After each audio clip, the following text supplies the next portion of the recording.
شي تحت مسوي كذا مقوم.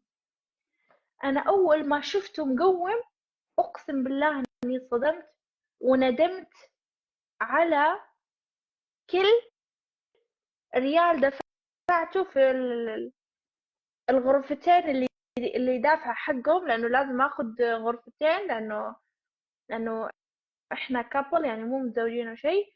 وندمت حق السفرة اللي سافرتها، وندمت على أيامي. أنا تمنيت لو ما قوم، يعني حقعد طول عمري أتخيل هذا ليش ما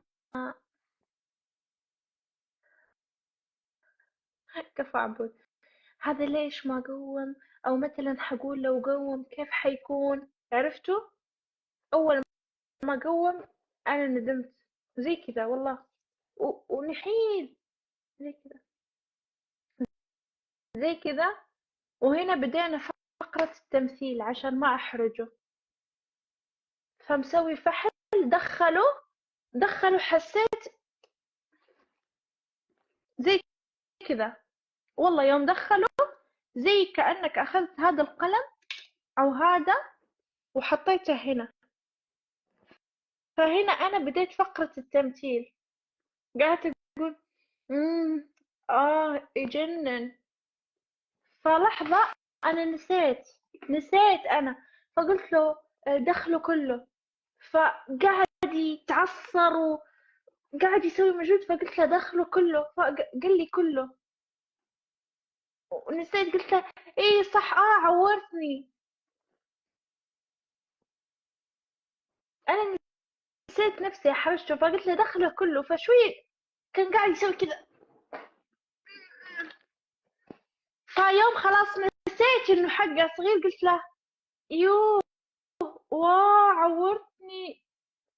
والله العظيم اني ما نزلت، والله اني ما نزلت وخلاص. فاقول له نزلت وهو مو راضي ينزل.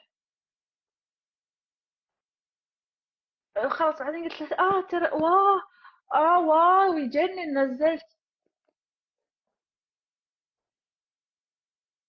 الله يستر عليه، اسمه ايوب. الله يستر عليه